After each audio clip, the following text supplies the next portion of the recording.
La 4G Batelma vous présente Ni Vavo. Labelcom, la référence en impression numérique, Manulchano Ni Vavo.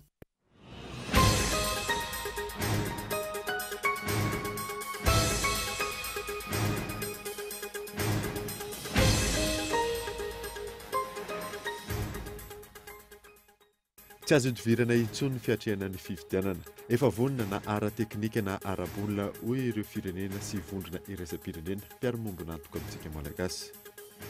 Fifidianana filoham-pirenena efa nandrasan'ny vahoaka malagasy efa antaonany maro izay ahafahany manilika ireo mpitondra hita sy tsapa ny tsy fahombiazana. Tsy mahavita mamany olona ny tsy fandriam-pahalemana indrindra ny tranga fakana-keriny eto amintsika ny fitondram-panjakana. Ny afara tamin'ny fandoavana vola zato tapitrisa ariary tamin'ireo mpanao ratsy no natafavoaka an'ireo mpiasan'ny kroma isa efatra. Maresaka iraisam-pirenena kosa indray dia mianaka aingana ny afo ao amin'ny tanàna maro ao Kalifornia amin'izao fotoana izao. Araka ny fanazavana, olona narivo no tsy maintsy nafindra toerana. Raha nitatitra farany olona enina ny namony ainy ary tafakatra 7 ireo tsy tapopoka. Ny adidin'ireo avy hatrany ary.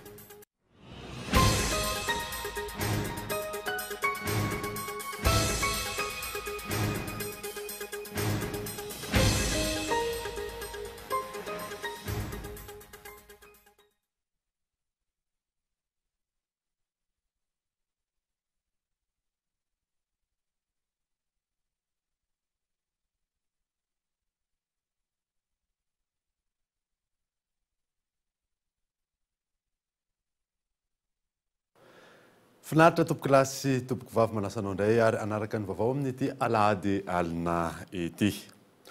Ny anomboantsika ny vaovao dia tsy azo idivirana intsony fiatrehana ny fifidianana efa vonona ny ara-teknika na ny ara-bola hoy ireo firenena sy vondrona iraisam-pirenena mpiara-mombona antoka amintsika malagasy. Fifidianana filoham-pirenena efa nandrasan'ny vahoaka malagasy efa ntaonany maro izay ahafahany manilika ireo mpitondra hita sy tsapany tsy fahombiazany. Ny antsipiriny izay ary. Tokanana avokoa izay rehetra azo tokanana. Na zava-bitany tsy miankina aza ny 700 amin'ireo fitokanana atao ireny. Fitokanana zava-bita sitrany ay ilazana sesehoana amin'ny vahoaka fa mbola eto ao. Na dia efa takona tanteraka sy lavitra amin'ny fon'ny vahoaka aza no mifampaharitrana aingana azy. Navoaka amin'ny piray antoko ho fatabahoaka voatsela iny. Ireo fomba maloto maro karazana natao amin'ny mpitondra SVM sy mbola tohizana hatramin'izao. Dia mbola andrasany voaka-trany no fanadidinana ataon'ilay Bienko sy izay mety ho ataony manoloana ireny vaky Ambatolampy nataony Raparipaolina ireny. Entsakilan'izany, efa tonga ihany koa ny farany ho an'ny mpitondra SVM, efa tapitra raha teo ny fitao-piasana. Ilay vahoaka mpampindrana fahefana raha teo efa tofoka sy leo. Ka tsy atao mahagaga raha samy mitady izay ho arapany sy mifanipaka ny toerana toy ny valalan-karona ireo samy SVM ankehitriny. Voaporofo ihany koa izao, izay efa nambara teto amin'ny fampahalalam-baovao ny Kolo TVFM hatrizay fa antoko politika efa nahazo fahefana vao natsangana ka tsy nanana olom-boafidy fa olom-boavidy ny maro mandrafitra ty antoko SVM ity ary mpitady tombotsoa manokana no namenony trano. Hany ka rehefa ho rendrika ny sambo, ndao zato izy samy manafitra ny ainy. Tsy misy takona izay tsy ho hita, na miafina izay tsy aseho e. Izao nefa raha n'ilay tokony lazaina fa matanjaka, lasa zary mitanjaka. Hainy antanjana sy fomba fiasan'ity antoko ity, tsy nisy afa-tsy ny fampiasana ny fitantanan-draram-panjakana, anatevenana ny ambaidain'ny antoko amin'ny kiantranantrano, ny didi-jadona, ny kolikoly, ny akamakama. Izy rehetra aza moa ity tsy mifankahazo intsony sy mifamela-pitoerana, nefa ny hevitrevitra ery ny gabariny amin'ny hoe fanajana lalàna, ny ady amin'ny kolikoly, sy ny hoe fampandrosoana ifotony, ny sambatan'olona amin'ny tivina fisan-dratana 3 Ny ohatr'izany very vahoaka dia mbola azo itokisana. Mpandinika fiarahamonina roa ny vahiny tao anatin'ny fandarana ankitsim-pony Zoma teo nitondra ny adevitra mahakasika an'ireo vaovao nisongadina tamin'ity herinandro ity teo amin'ny sehatry ny politika. Izany Andriamatoa Serge Zafimahovo, mpitarika ny fiarahamonim-pirenena Madagascar Développement et Éthique sy Andriamatoa Pascal Rasanondy. Avy ao amin'ny hetsika jery lavitra ho an'ny Madagasikara. Fezora Valy. midika ho tsy fanekena ny mahatompona andraikitra manoloana ny tsy fahombiazan'ny fitantanan-draharam-panjakana ankehitriny ny fitsekerana sy fanomezantsiny ny HVM rehefa tsy eo amin'ny toerana intsony. Izay ny fanehoan-kevitra ireo vahiny na saina tao anatin'ny fandarana Kitsimponjo zoma teo teto amin'ny Ekolo TV. Tsy ny ministra ny fanabeazam-pirenena teo aloha ihany voakasika izay hoy izy ireo. Ny olana lehibe tamin'ny tany sy ny fanjakana dia le fanaliana andraikitra. Le izy zany rehefa ianao ministra ny fampianarana dia miala tsiny miala fondro fa ianao ny tompona andraikitra tsy nampandeha amin'ny fampianarana. Reny misy fanapa-kevitry ny HCC hoe indroa ny HCC nisy fanapa-kevitry ny HCC indroa tokony ampisy ny déchéance. Indroa ny HCC mahita solution tsy mifanaraka amin'ny lalam-panorenana. Namana filohan'ny HCC niaraka izay tao amin'ny fiarahamonim-pirenena, izy moa zany tany amin'ny CFAFI izay taty amin'ny hafa. Tao izy tsikera laza fa tsy mety fanendrenany Premier ministre Cool Roger, article 54 io resahako io. Rehefa lasa filohan'ny HCC izy dia lazaindray fa mety ny fomba nanendrenany Premier ministre Jean Ravelonarivo. Nefa mitovy ihany le sehatra na le voalohany na le faharoa. Mpianany tany Ankatso nanao réaction tany anaty gazety laza hoe tsy azonay mihitsy ny Ramose hoe mifanohatra amin'ny zavatra nampianarinao ny zavatra ataonao faharoa ty.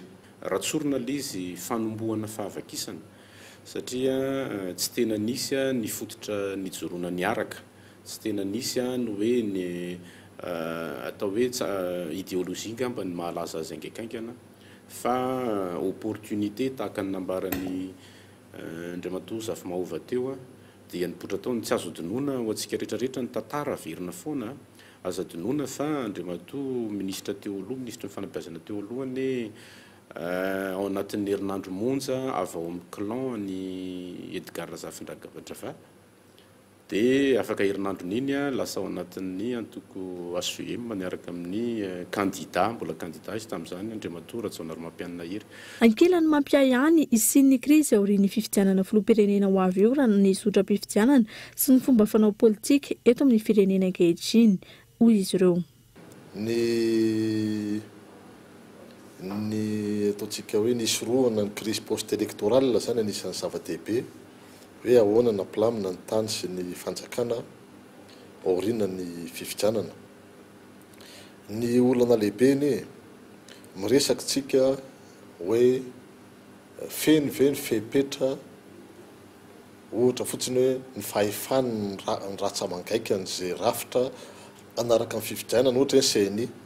Raha misy tômôbilim-panjakana ve mandehandeha eny ka tratra dia afaka giaziny CNI ve iny fiara iny, fahafantarako azy tsy afaka. Ny afaka ataony fotsiny dia mitory etsy mitory ery fa fahafantarako azy ny fitoriana tany amin'ny tribunal tamin'ny fifidianana samy hafa teto mbola tsy nare mihitsy ny zaho hoe nisy décision avy any amin'ny tribunal. Ka le izy hoe raha ny arbitre zany tsy manana fahefana felo hitatana n'le lalao. Tsika zao avy nijery coupe du monde ditatsika fa nisy ny arbitre dia indraindray misy ny erreur d'arbitrage fa rehefa miteny ny arbitre hoe penalty dia penalty iny na tiana na tsy tiana dia rehefa maty iny dia maty iny dia mitsana le ekipa na faly izy na tsy faly. Ny tiako resahana zany dia zao hoe ny arbitre tsika mety tsy izy misifle hoe penalty fa mety tonga dia ny joueur mibata amin'ny baolina dia mitondra azy ery amin'ny penalty. Zay mety zavatra hitranga hoe le arbitre CNI ve mandidy manapaka dia karazan'le arbitrage vidéo zany no ataon'ny ministère de l'intérieur dia le mpanao arbitrage vidéo koa ve tena neutre marina zany daholo anie zany mifipetraka le izy. Dia rehefa avy eo le mpitsara le karazana FIFA zany zay amoaka ny résultat farany dia ny HCC ahoana koa mifipetraka ireo. Koa le izy ary zany ny base fototra isin'io fanjakana io efa tsy tany-tandalana dia gaga ve tsika raha hisy crise post-électorale rapitso.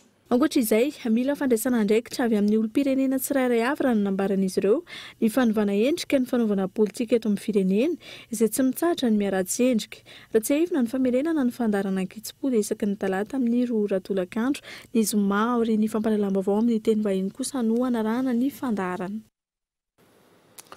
Lafim-baovao hafa kosa indray dia tsy mahavita mamany olana tsy fandriam-pahalemana indrindra ny tranga fakana-keriny eto amintsika ny fitondram-panjakana.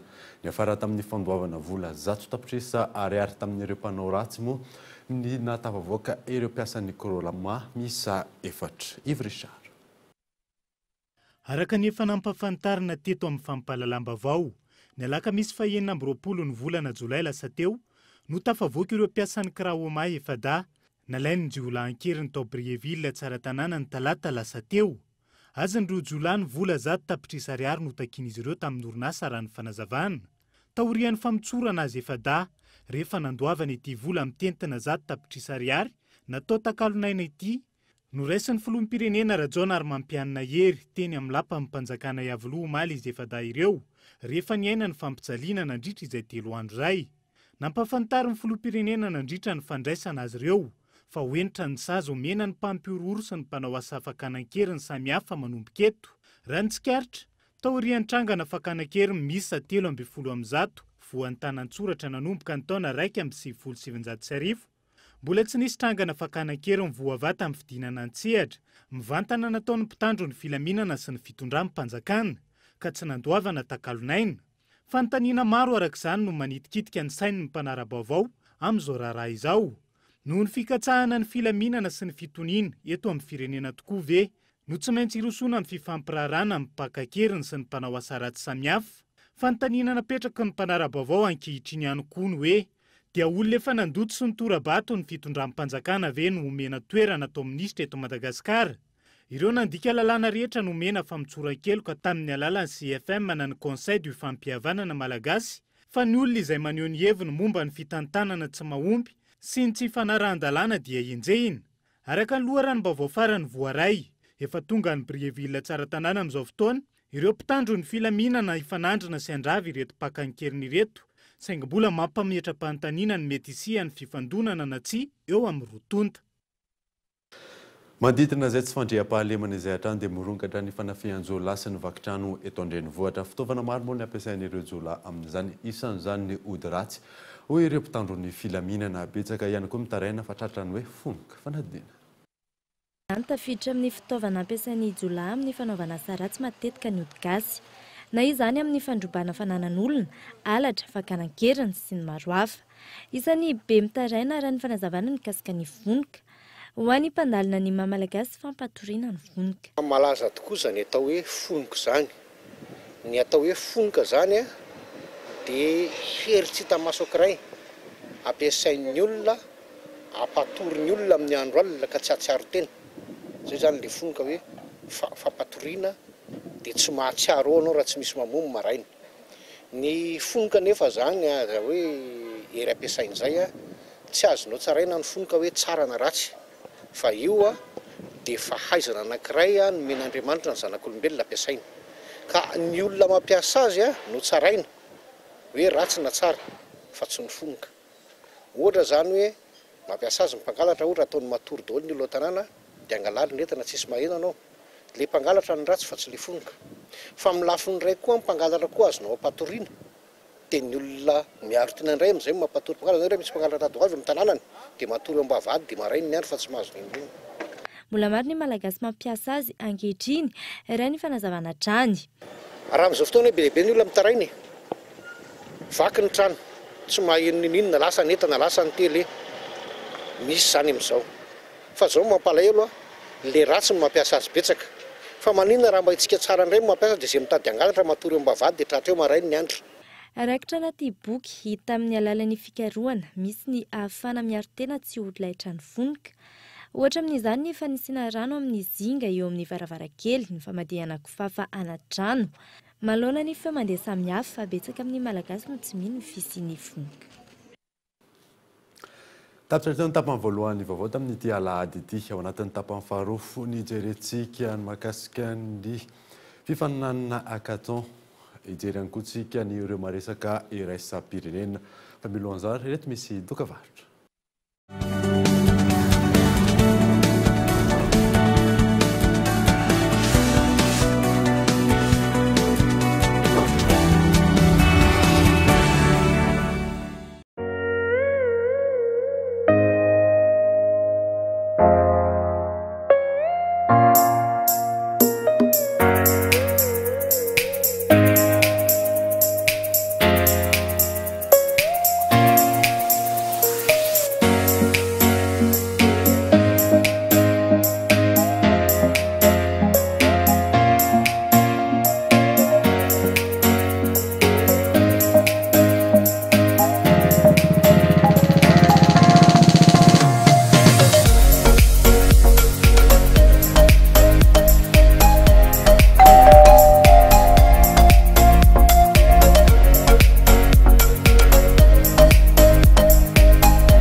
Profite des bonus sur les offres Telmanet.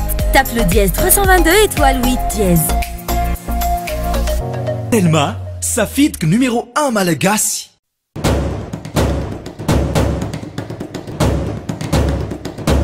Vibrez au rythme des couleurs Orlac.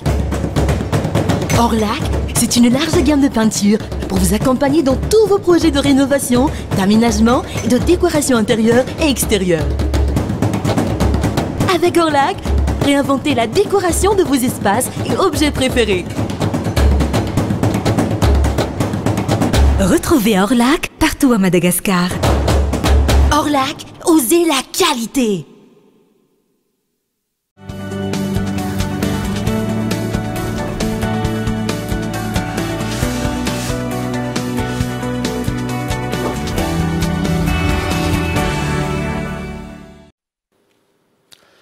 Araky nitatsika teo iny The Bodyguard izay indray no ronan-tsary mihetsika raha antsika anio alina eto amin'ny Cool TV. Fa ny aniosantsika ny vaovao kosa indray dia ekipa telo no nivoaka mpandresy tao anatin'ny fifaninanana hackathon momba ny fifaninanana izay famoronana application izay nikarakarain'ny Hop. Tsara ny vokatra ny entin'ireo mpifaninana ho ny mpikarakara raha ny fanazavana azo miantarandrianay.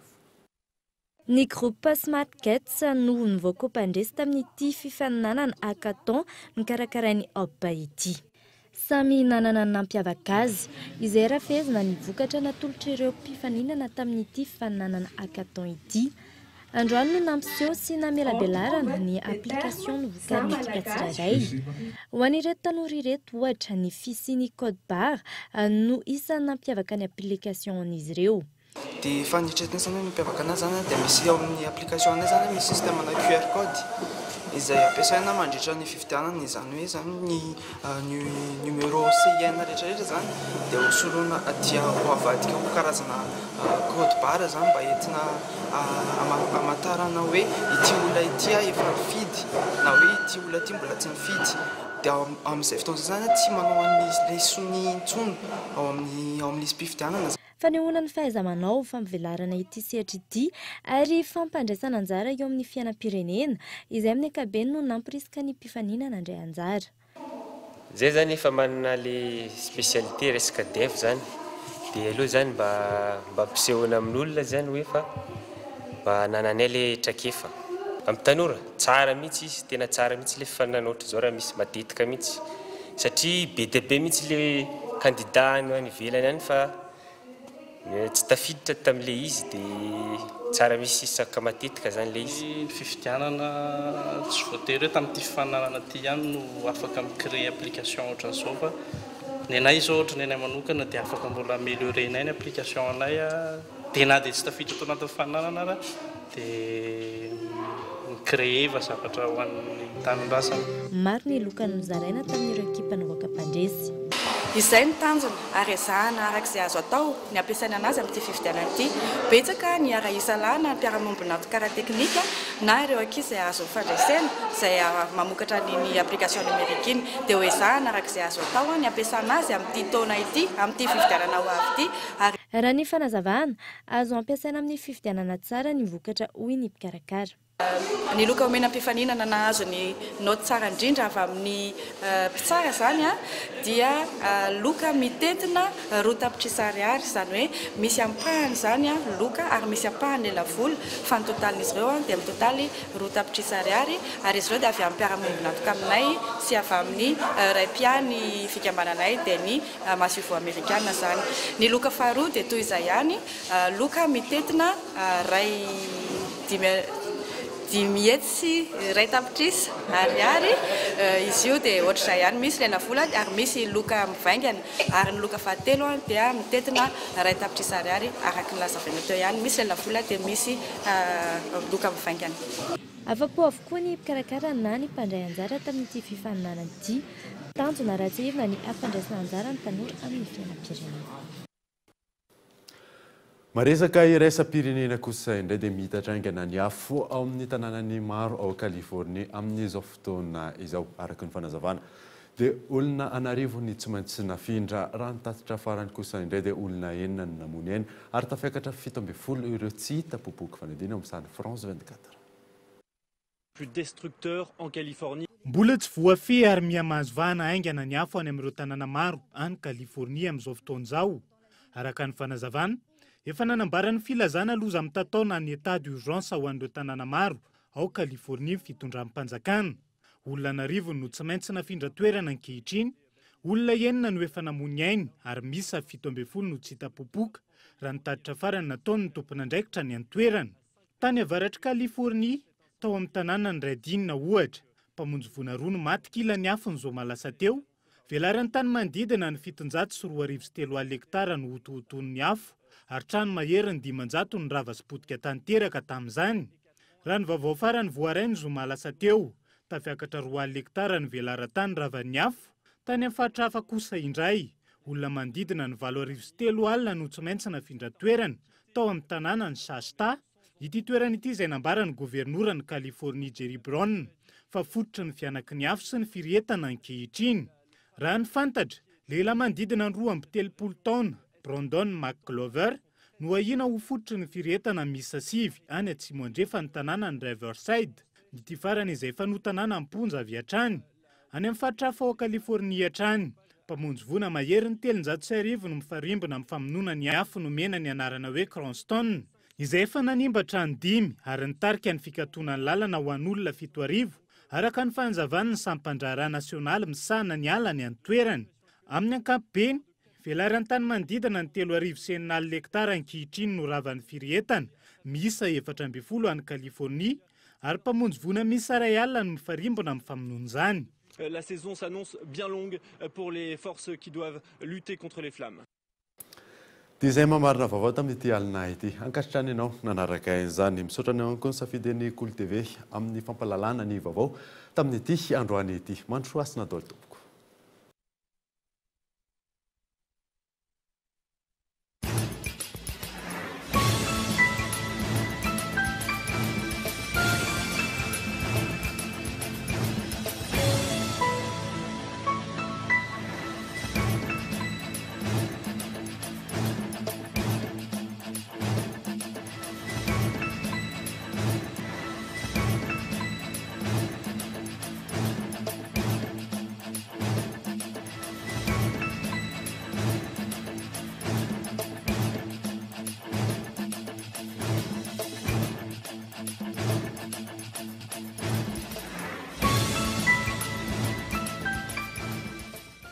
Narainao teo ny fampalalam-baovao niaraka tamin'ny Labelcom, la référence en impression numérique.